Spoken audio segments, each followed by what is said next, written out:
It was a hot, sunny day. I was visiting my sister and her husband. My sister had gone to work and her husband was asleep since it was his day off, so I was the one looking after my niece. She was watching one of those cliched, sappy, and unrealistic cartoons, so I was mostly on my phone. "Ice cream!" my niece screamed as she heard the classical chime of an ice cream truck outside. "Can I please go get an ice cream, Aunt Jane?" she asked me excitedly. "Sure," I said, digging through my purse for some cash. "Thank you!" she screamed and ran to go buy some ice cream. I could hear the laughter and excited screams of other children as they all raced to the truck. They began to loudly call out their orders. A few minutes passed and my niece had not returned, so I looked out the window and saw that most of the other kids had left. The ice cream man seemed to be deliberately ignoring my niece and responding to the other customers. He continued till everyone had gone, and he finally turned to answer my niece. I couldn't hear what he said from where I was, but he gestured for her to head towards the back to get her ice cream. That was when I jumped off the couch and ran towards the door. I didn't know the intentions of the man, but there were a lot of creeps around these days. I pushed the door open and stepped outside, just as she was getting to the back of the truck. "Caitlin, stop!" I yelled. She turned to look at me, shocked at the fear and alarm in my voice. The momentary distraction gave me enough time to reach her. As I grabbed her by her dress and pulled her out of the way, the ice cream truck's back door flew open and a man yanked me in like I was made of straw. I screamed as the door slammed shut and the truck began to move. Two men were wearing white aprons in the truck. One was the driver and the other one had been the one that had pulled me into the truck. I struggled to get back onto my feet, but the van swerved and flung me against the side of the truck. "It's best to stay down," the second man in the apron said in a calm voice. He was sitting down at the side of the truck with a bowl of ice cream in his lap. He took off his apron, rolled it into a ball, and threw it into the corner of the room. He wore a gray head warmer over his short brown hair that was sticking out in some places. His face was rough, with a little stubble around his chin. He had dark, cruel eyes and a sharply pointed nose. He wore a big black coat, but I could tell he was skinny. From where I was on the truck floor, I couldn't see much of the driver, but from his back I could tell he had broad shoulders and would most likely be muscular. Certainly more muscular than the other. "Who are you people?" I asked them. "You'll find out soon," he said, smiling. And the driver turned around to snicker. There was something about the smile and snicker that made me shiver, and I didn't realize that I had begun screaming. "Looks like we've got ourselves another screamer, Sean," the driver said, turning from his seat. "Best bust out the tape," he added as he turned to face the road. Yeah, in a minute. You know how I like to hear them scream before the main event. It helps let me know what to expect." Sean, as the driver called him, said this with a disgusting smile and look on his face. "Help! Somebody help me!" I screamed, banging and kicking on the sides of the truck. "Okay, I've had enough. For now," Sean said, as he got up from where he had sat and wiped his face with the back of his hands. He reached into the black duffel bag next to him and brought out a roll of duct tape and a length of rope. When I saw those items, I began to thrash and scream louder, using my legs in a flurry of kicks to keep him at bay. "Shut her up already," the man in the driving seat said impatiently. "I'm on it," he replied. He got close enough for one of my legs to reach him, and a weak kick crashed into the side of his head. "Stay still, bitch," he said. I sent another weak kick at him, and he caught my leg and threw it to the side and quickly slipped in between my legs to prevent me from sending further kicks. I squirmed and struggled, determined not to allow him to tie me up. "Hold still," he said, putting a hand around my neck. I clawed at his face and he smacked me across the mouth, bringing the metallic taste of blood onto my tongue. He unwound the tape and was about to put it around my mouth when my teeth caught his thumb. I bit down hard on the bone and he shouted in pain. He punched me hard in the face and my teeth loosened. Another punch and all the resistance left in me was knocked out. "I'm gonna relish you," he said, as he tied and gagged me while his fingers bled.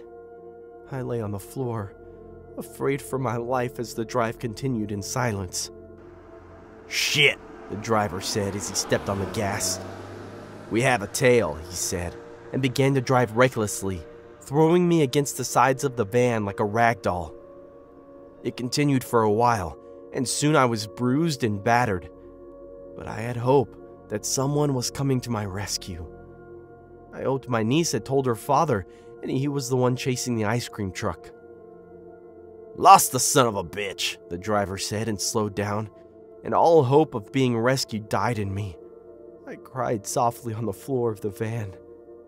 Now, there'll be plenty of that later. You might want to save some of that salt water," Sean said. The truck finally veered off the road, and the drive suddenly became bumpy as the terrain changed. After a few minutes, the truck came to a stop, and the driver got down and opened the back. "Here we are," Sean said, grabbing hold of my rope and hauling me down off the van. He was way stronger than he looked. We were in a deep forest, and they had stopped in front of a large abandoned house that had been there for so long that the forest was growing in on it. It had plants growing up and around it. If it wasn't for the open entrance, you would have totally missed it. It was perfectly camouflaged with the rest of the forest and looked like a large misshapen tree. They hauled me inside to the farthest room in the house, and I saw that I wasn't the only one they had. The room was large, and against the walls were 2 cages. One of them had a girl in it. She must have been in her 30s, probably. She looked frightened and malnourished. There was a camcorder in the middle of the room, and a green screen covered the wall. They dumped me clumsily on the floor and both left the room. They came back moments later wearing dirty rabbit costumes over their heads and nothing else. They were completely naked. I could tell who was who by their physique. Sean approached me with a knife and sliced through my rope and yanked the duct tape off my mouth. He stepped back and told me to take off my clothes. "What?" I asked, terrified. "Take off your damn clothes or I'll cut them off." He said it again threateningly. The punches and slaps he had given me earlier still hurt my face, and I knew he would see out his threat. I did as he said, and I was left standing in my underwear. I heard them click their tongues under their costumes. They made me stand in front of the camera, and Sean began to approach me. "Stay away from me!" I screamed as he came closer. I could hear the heavy breathing coming from under the costume. It was then that I closed my eyes. My mind had probably submitted to the pain I was about to face. But then, I heard a loud metallic thunk, and the driver crashed onto the camcorder, and they both went down. Sean turned with his knife drawn, and had barely turned when the metal bar caught him across the face. He fell, and the knife sprawled from his hand. The driver had gotten up, and he was struggling with my sister's husband, who had followed me here. He caught the man again with the bar, and I heard a squishing sound as the man's head smashed open. "You son of a bitch!" Sean said as he tackled him from the side and began to strangle him. Without thinking, I picked up the knife and stabbed him in the back. He rolled off my sister's husband, and I pulled out the knife and stabbed him in the chest over and over again till he looked like a pincushion. I cried as my sister's husband held me and took me away from the bodies. My niece had told him what happened, and he had quickly driven out to chase the truck. He had caught up with them, but they had noticed him and began to drive recklessly to shake him off. He decided it was dangerous for me and slowed down and discreetly followed them. We called the police, and the other woman was rescued as well. The cops found a mass grave a few meters away from the house. All the victims had been young women.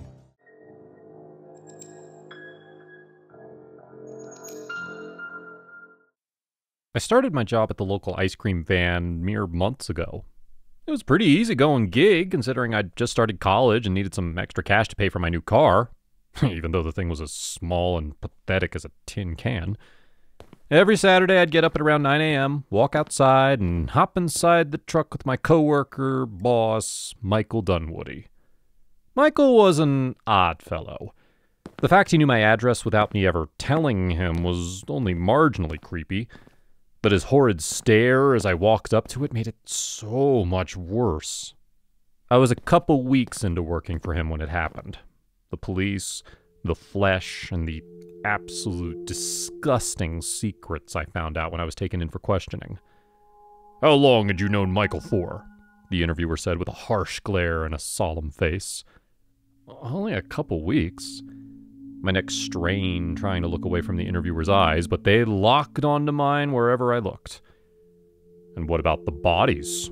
What did you know about the bodies we found lodged all over the truck?"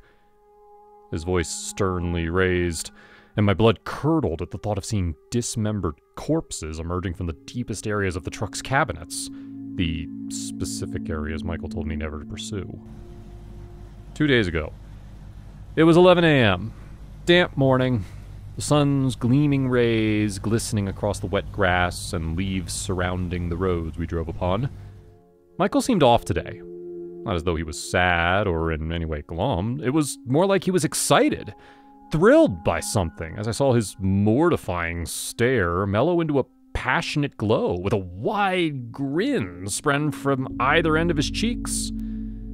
When I asked what made him so chipper, he turned around and smiled while saying, "I had a great night. Lots of fresh product. I will eat very well tonight." His words sank on me with a feeling of nervousness mixed with a sadistic-sounding tone. I sat back in my seat contemplating his uncanny choice of words. I assumed he'd gone to the shops last night and bought some dinner, but why would he be so happy about it? It's just a bit of food, surely. He works in an ice cream truck, so it wasn't as if he was distant from delicious food. Or in other words, the vast quantities of ice cream that lined the cupboards of the truck. I was beyond baffled, and I decided to avoid thinking about it too much, as it most likely wasn't anything more than a simple man excited about some random dinner. Wrong. That same morning, whilst we carefully drove round the neighborhoods of our town, blasting out the sounds of heaven gracing everyone's ears with a merry tune, alerting all those nearby of our presence, a rotten, foul smell seemed to seep in from all over the truck. My nose flared at the rancid stench, and I hastily called for Michael to stop the car so we could find out what on earth had been creating such a disgusting, horrific smell. As I looked over to him, beckoning him to halt the truck, a far wider grin could be seen almost piercing either ear, stretching across his entire face. I was utterly mortified at his sudden appearance of joy and glee at this protruding smell erupting throughout our nasal cavities. It was far too much. I told him if he didn't stop the truck, I would jump out purely to escape the disgusting odor that, if left too long, would turn my nose into a shriveled up piece of meat hanging from my face. The threat worked. He pulled over, and we both got out to inspect the source of the smell. "Go check the outside. I'll handle the inside. Wait until I say it's clear before you come back in." The words seemed rather threatening for a basic inspection to find a smell, but I took no notice and went to explore the outside of the truck. The colorful and glossy stickers across the windows truly gleamed brightly in the beaming rays of the sun. A warm glow radiated out and across my face, and momentarily I was at peace. The stench also seemed to have quieted down, and I heard a slam come from inside. The outside was practically void of any possible sources, so I made my way back in, forgetting what Michael had told me moments ago. I entered the doors of the truck into the counter at the back, pushing past several boxes of cones and other ice cream ingredients. Just then, as I looked up after partially stumbling over, there, standing with an actual arm in his hand and a lump of flesh in the other, stood Michael, grinning back at me. "You shouldn't have come here. Now you can join the rest of them. Those weak, pathetic scum of the human race." The feeling of fear could simply not be over-exaggerated. My blood didn't just curdle, it froze. My eyes didn't just widen from surprise, they burst out my sockets. My legs didn't just shake, they collapsed. "You've made a grave mistake, one that can never be undone." Mr. Dunwoody's footsteps crumbled every waking feeling of safety that remained in me. This was it. He was going to kill me. Suddenly, a surge of adrenaline swallowed my fears whole. I sprung up from the floor, engaged and ready to fight for more life. He bolted at me with his fists raised, smiling gleefully at my petrified face. The first punch he missed, but the second coiled round and smacked me directly in the jaw, only seeming to fuel me even more with the strive to live. I grabbed him by his arm, twisted it round, and pushed him away, back to the dismembered corpses, whilst I grabbed the cash register, and with all the might I had left within me, I raised it above my head, ready to end this man's very soul, as he stood back up, turned around, darted at me one final time, and dropped to the floor as the metal of the cash register collided with his skull. The very bone had been indented. His brain was vaguely visible beneath the mashed flesh. That was that. He was dead. His reign of murder's over. That's when I called the police, sir. Thank you. That should be all we need. But there's one final question, if you don't mind. The interviewer said calmly, "What happened to Mr. Dunwoody's body?" My legs stiffened and my blood ran violently cold. You mean the police never found it? I asked, verging on vomiting. No, his body was found, but not as you described, as tethered together, shall we say. His flesh had bite marks in it, and the morgue results came back. He was dead for 3 hours before you called the police. His look darkened as he met my gaze. I couldn't help it. He needed punishing for what he did. He deserved the same death as his victim, sir. I was justified. I was panicking momentarily. Yes, I ate some of his corpse. Yes, I left that part out because of the shame, but they should agree with me. Thank you, that's all. The 2 officers came in to lead me out. Once we arrived outside, they handed me a note that stated how, due to my acts of putting an end to Mr. Dunwoody's slaughter to an end, I would be pardoned. At least for this time. But one final thought seemed to cross my mind as I called a taxi to come pick me up. And Mr. Dunwoody tasted rather excellent. Perhaps another bite wouldn't hurt.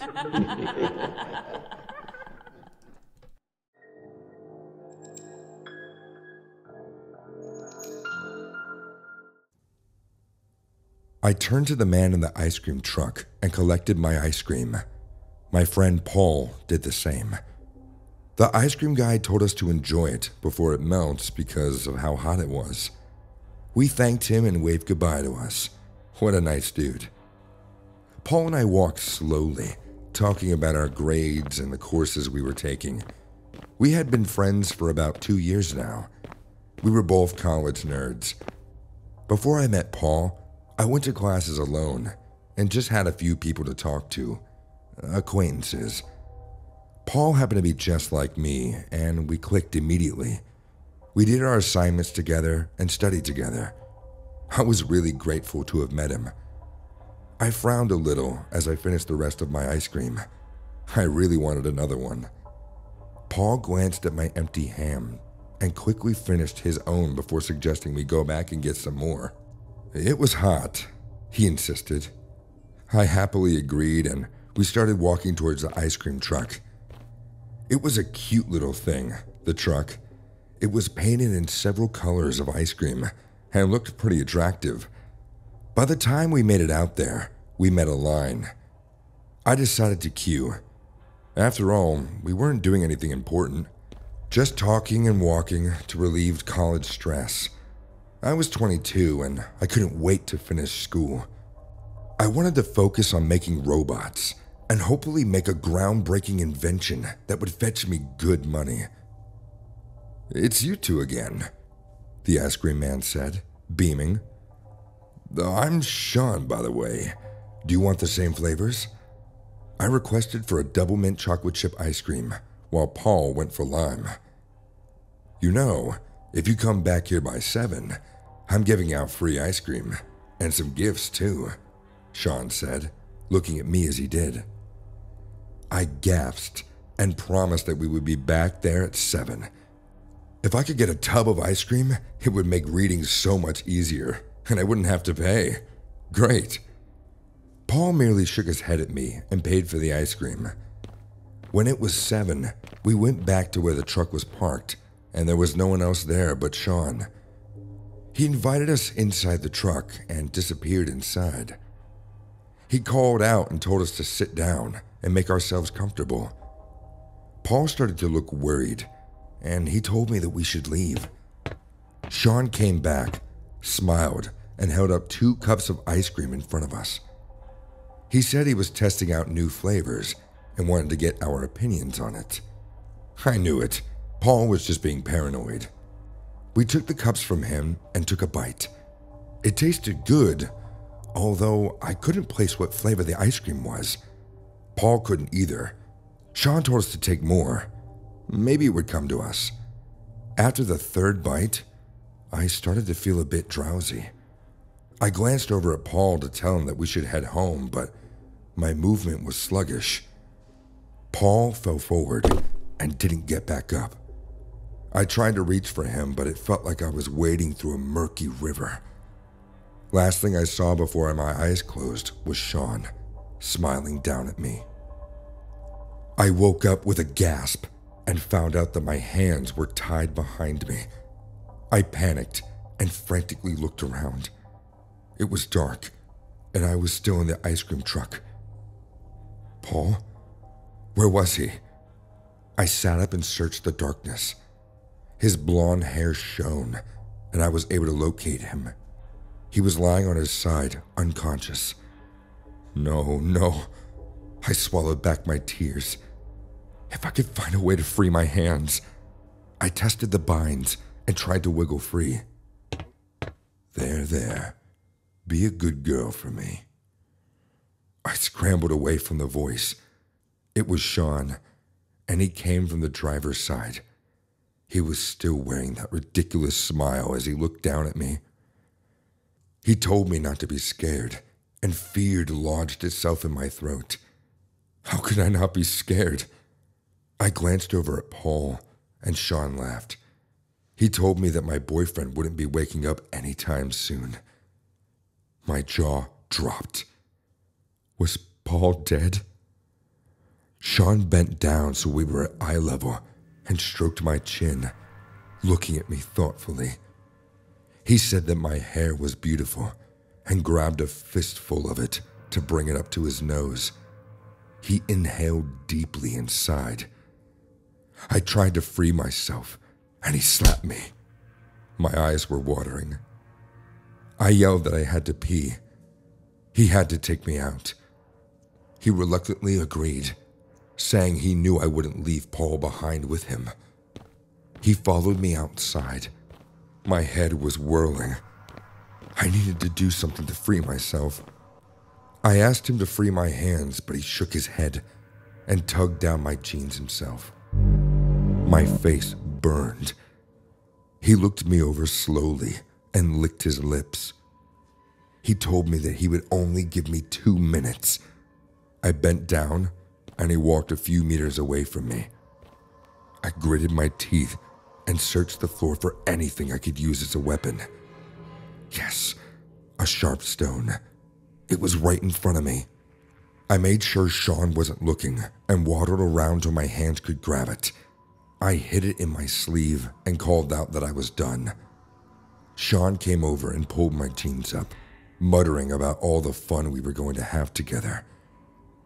As soon as he got rid of Paul for good. My legs were wobbly, but I managed to keep myself steady. My plan had to succeed. I sat in the chair while Sean started driving again. My eyes on him, I took the stone out of my sleeve and tried to cut through the rope. After what seemed like forever, the rope frayed enough for me to remove my hands. Sean glanced back at me, and I froze, hoping he wouldn't get suspicious. He didn't, and focused back on his driving. I stood up quietly and went to grab the knife on the counter. I walked over to Sean with quiet steps. He suddenly looked up in the rearview mirror and slammed the brakes, but it was too late. I already threw myself at him and lodged the knife deep in the space between his shoulders and his neck. He slumped forward, and I rushed to meet Paul. He was still breathing. It was a good thing I knew how to drive. I dumped Sean's body outside and removed the knife. He was very much dead, and I felt nothing. I just wanted to go home. I drove the stupid truck back, and Paul woke up after about an hour. With a trembling voice, I explained what happened to him, and we both swore we wouldn't tell anyone. Maybe I had killed Sean. No one had to find out what happened. We got to town and left the ice cream truck. I slept over at Paul's place. The events of the night still were playing in my head. I knew it would be a while before I could get a decent night's sleep.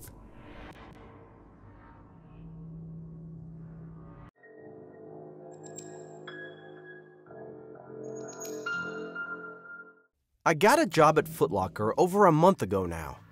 Every weekday I would work the 9 to 5 shift, staring at the clock as it ticked past. Each hour I would talk to maybe 1 or 2 customers. This branch of Foot Locker was only a small shop. It was located quite deep into the center of town where you'd think lots of customers would want to go, but when those customers get scared off or feel watched, they leave. But why? Stop staring at the customers, Reggie. Stack those shelves, Reggie. Stop drooling at people while they walk past, Reggie. It's goddamn creepy, Reggie. My boss never seemed to stop breathing down my neck about every little thing I did, and he especially seemed to love using my name and deafening it in my head, attempting to get a point across, but all he did was make me despise him, perhaps even loathe him. He did get one thing right, though. The customers really hated me watching them, licking my lips, sometimes even stopping myself from blinking just to stare longer. After I was fired from my last job after a totally false harassment incident involving me and my ex-coworker, I was forced to seek somewhere with far lower pay, and far less people for me to so-called harass. I never really harassed her anyway. It was her fault for looking so beautiful all the time. It's everyone's fault for looking so delicious. Anyway, most of my family wouldn't even speak to me after the court hearing. I lost and had to pay reparations of £10,000 to that pathetic excuse for a female. All my family did was sit there and watch in dismay as they accused me of absolutely horrific things. Their words, not mine. Luckily, I'm quite the genius, and so there wasn't enough physical evidence to sentence me to prison, and sourcing the fine came rather easy when you have things that many desire. However, now alone, barely affording my grody apartment, it may have well been the slums of this town, I had nothing better to do than watch all those tasty-looking customers enter, their faces gleaming with sweat, some even slightly showing their shoulders off. It was riveting. I make sure to always keep eye contact with them. They need to know someone is appreciating their bodies. Many hate that when I'm sizing their feet, preparing to put on their shoes with saliva seeps from my jaw. I do enjoy working here. The money is just a bonus to what I truly take pleasure in here. Though there is one problem. That ogre that is supposed to be my manager. Some nights as I lie in bed, I imagine his rotting corpse lying in a ditch, covered in bruises and clots of blood streaming out of his eyes. Perhaps I could make that dream into a reality. Yes, I can, and I will. I planned it all out after that thought. Night after night, I spent plotting. How could I make his death as painful and slow as possible, whilst also avoiding getting caught? One idea was to wait until closing time came near, close up the shop while he was still in his office, get out a chainsaw from my bag that I would buy from some nearby machinery store, then grind up his flesh into tiny little chunks that I could then either eat or throw in some large body of water.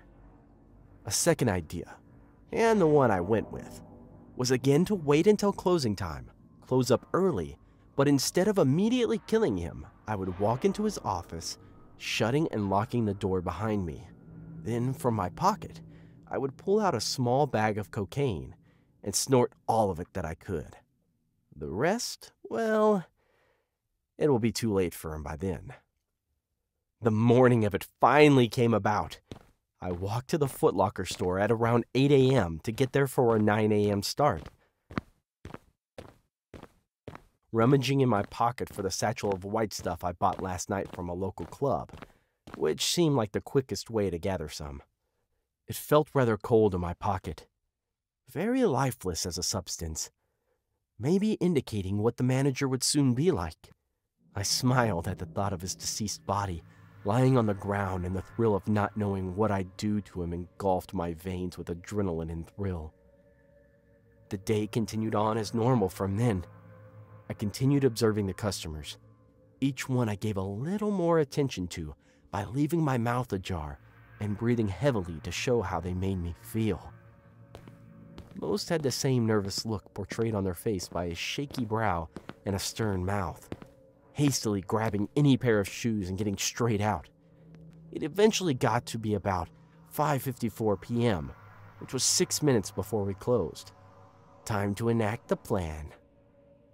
I got all remaining customers out of the store. I locked the glass doors and turned off the open sign outside. To also add atmosphere, I decided I would turn the lights off too. Such a fun idea. Exciting. I made sure the satchel still held firm in my pocket, and yes, there it was, a small little bump at the side of my trousers. I was set. I paced right towards his office, my grin, my eyes and my blood flowing with incredulous excitement. I couldn't wait. This was going to be a wonderful night. I kicked open his door the second I reached it and marched in blazing with adrenaline and a passion for blood. "What do you think you're doing, Reggie? Get out and go home," he shouted with a slight shake in his voice. He was frightened. Fantastic. I slammed the door shut behind me, locking it as it connected with the frame, and took out the satchel whilst holding it up to my nose. Reggie? Is that cocaine?" He stood up now, trembling in shock. "Yes, sir. I'm gonna use it to rip you into tiny little pieces, which I'll then throw in the river so nobody ever finds it."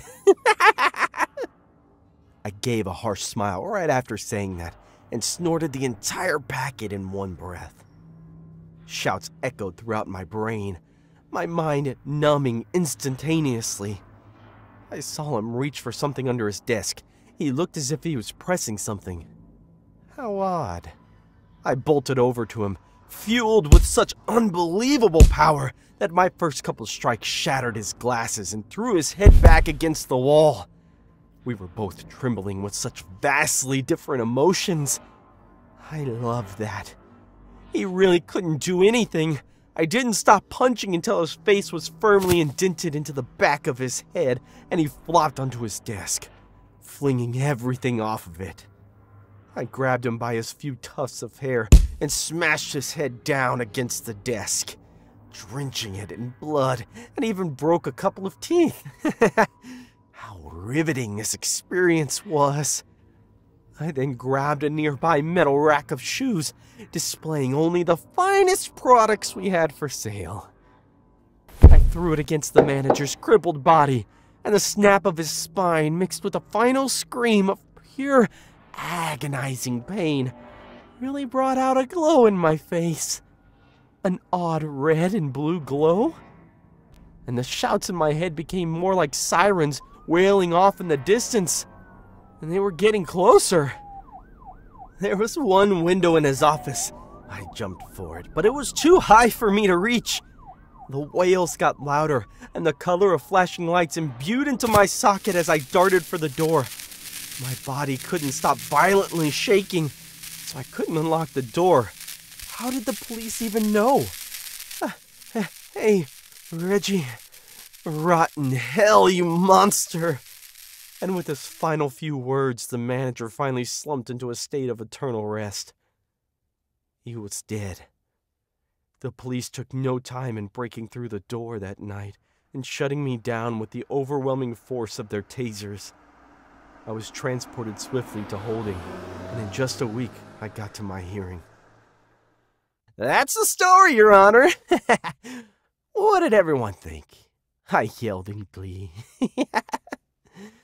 The rest of the courtroom lay silent, mouths gaping wide open and mortifying look of horror on everyone's faces.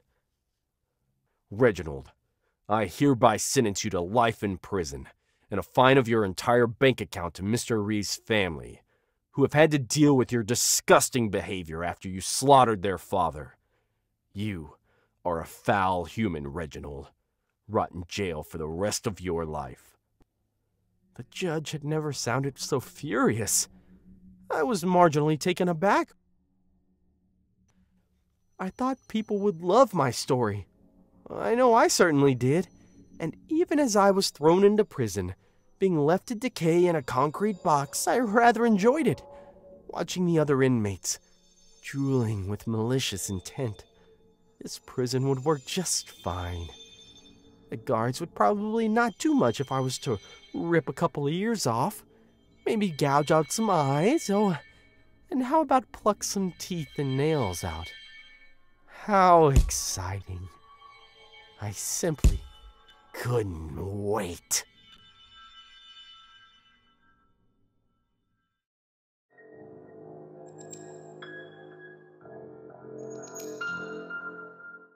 I think I need a new set of friends. The ones I have nearly killed me. But guess I can't blame them. It wasn't completely their fault. Normally I'm a very carefree guy and not really the most fashion-forward gentleman out there. I just felt all that stress of having to wear specific clothes, shoes, and accessories was a complete waste of time. As long as I looked good and was not homeless, I didn't really care what I was wearing. But that didn't seem to sit well with my friends, who were constantly teasing me about the clothes I chose to wear. They would make fun of me and take pictures of me for later. A few of them tried their best to get me to be more fashion conscious, but I didn't see the point of it. And frankly, I found it stressful to maintain a look just to be appreciated by society. I don't know if it was due to peer pressure, but I couldn't understand why people would wear ugly but expensive clothing, all in the name of fashion. I only bought the clothes I needed and clothes that looked nice. Finally, after a lot of pressure, I did decide to take their advice concerning my sneakers.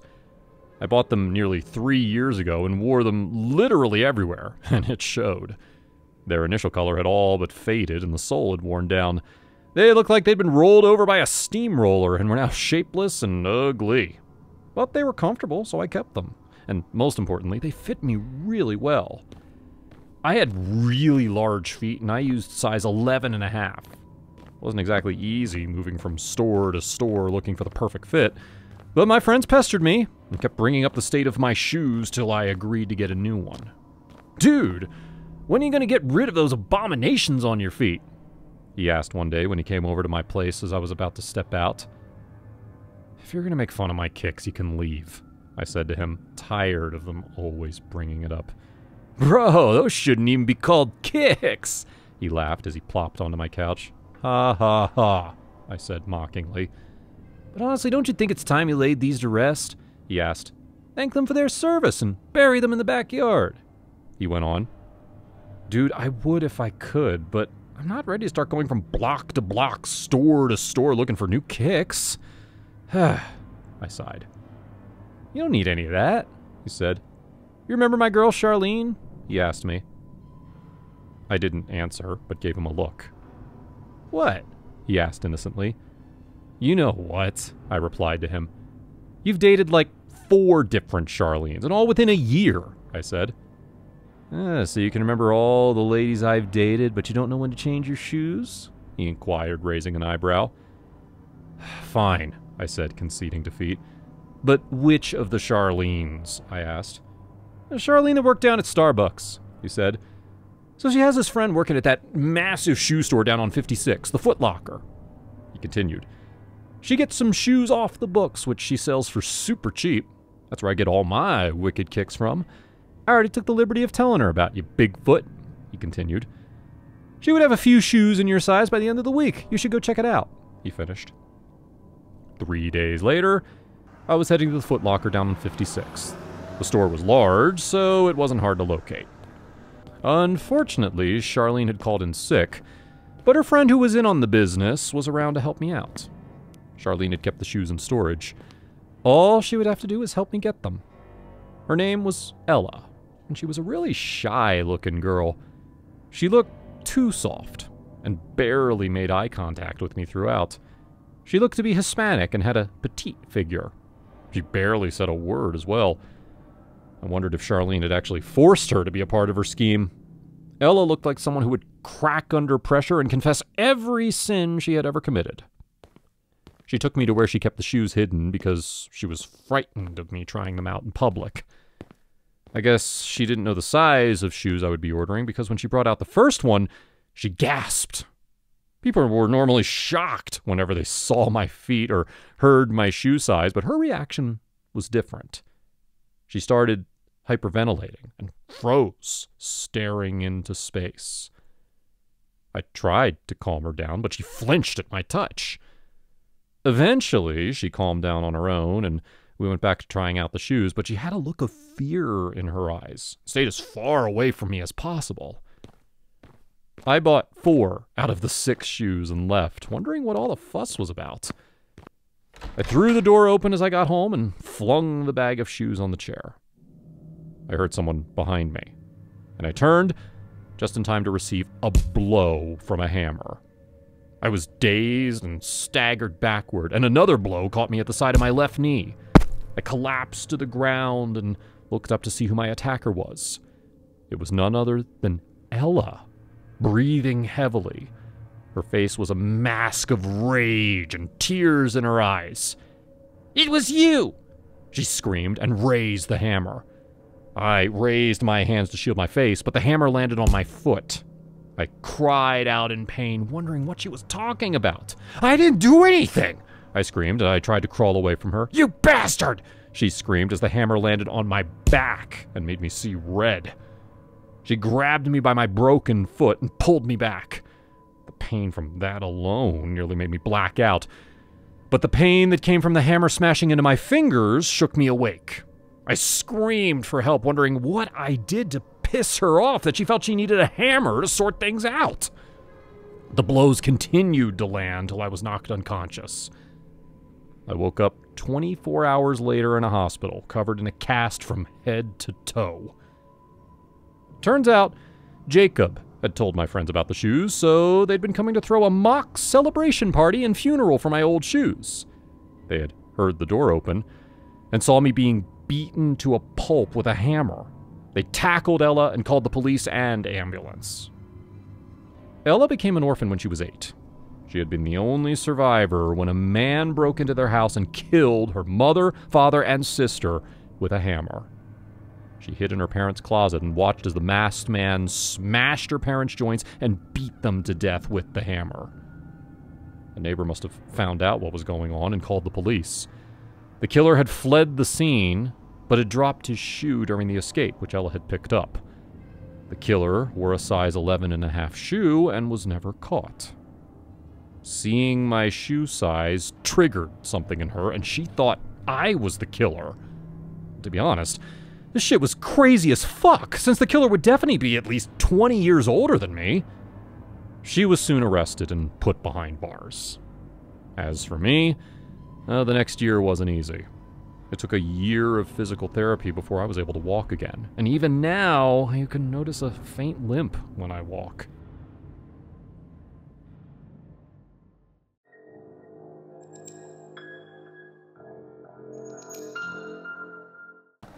Oh, that yellow app.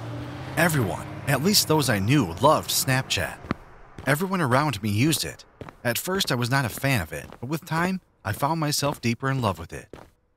I had just gotten home from a walk that day when my mom called to tell me that she was going to be back home late. They had something to do at work. "It's okay. Just don't be too late," I told her. I had refused to go to college. I was taking my own time after high school. I needed to find a job, help my mom, or anything of that sort. I relaxed on my bed after the call to chat with a few people. It was only random talks and viewing their stories on Snapchat. I replied to some of the stories, but there was a particular one that caught my attention. I viewed a story where a girl, the owner of the account, looked dead with blood all over her body. I had not paid attention to it and ignored it. Something clicked in my head, and I went back to check it. The story was no longer there. I could not remember the person that posted it. I just randomly viewed it, and now someone could be in trouble that I couldn't help with. I tried to go over the stories again in case I was missing something, but there was nothing. Nothing at all. I tried to relax my mind through the questions that kept coming. What if the girl was dead, and whoever killed her mistakenly posted it on Snapchat while trying to delete something on her phone? The killer, or whoever, might have realized it quickly and deleted it. Though, there was also the question of it being a joke. Could someone joke about something like that? It was better to find out. I sat up on my bed and retraced everything I had done after my mom called me.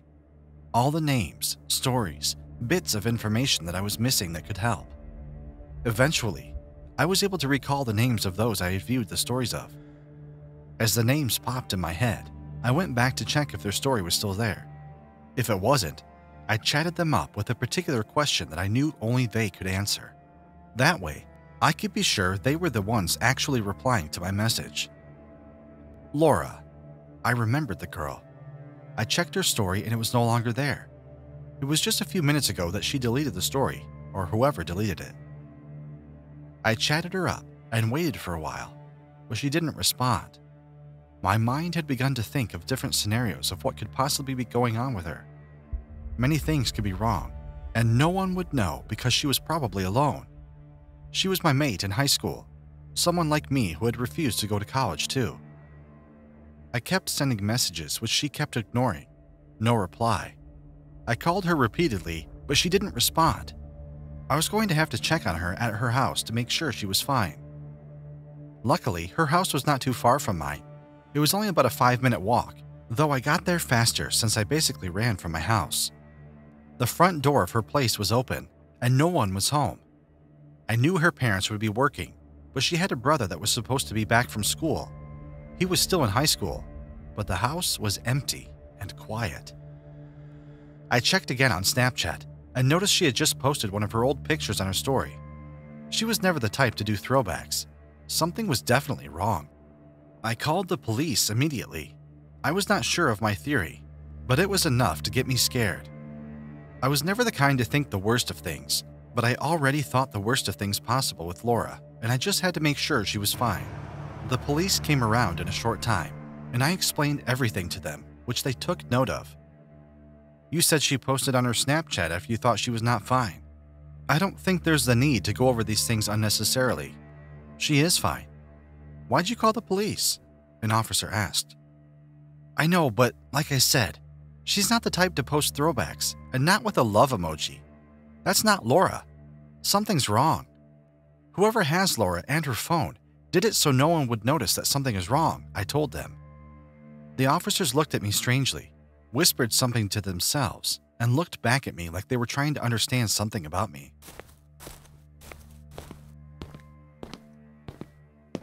I waited patiently and earnestly. They were not supposed to take that long except when they found something. I paced around the front of Laura's house with hope that she was going to be around or something would be found. I turned around and saw the officers bringing out a body covered in blood. The person was not breathing or moving or trying to get up. It can't be Laura, I thought. The tears had started to drop with the worst thoughts in my mind. We found her like this, the officers said.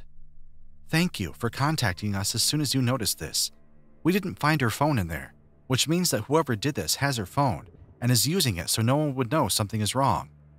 How are they going to get the killer? Laura could not just be dead like that. I wanted to ask the officers how they were going to find the killer, but words wouldn't come out of my mouth, only tears from my eyes. Laura was gentle, and I couldn't help but wonder who would even think of killing such a good-hearted person. The police packed her body and moved her out of the house after contacting her parents and those that they needed to contact. They claimed they were going to take her to the hospital to get an autopsy. I walked back home with many questions still on my mind. My mom had been calling me because she was home already, and I was nowhere to be found. I sent her a message saying I was fine so she would not be worried. Walking back home was the only way I could get my mind off with music playing loudly in my ears. I was going to wait patiently for the report to come back, and whenever they found the killer, I only hoped it was soon. I could not imagine how her parents were feeling at the moment. Days turned to weeks as I waited for any update on Laura's killer. Sadly, the only update I got was of her family moving to another town. The pain of living in the same house where their daughter was murdered was too much for them to bear. As for me, I suffer from constant anxiety. I was the one who messaged her after the incident. I don't think I would ever feel safe again.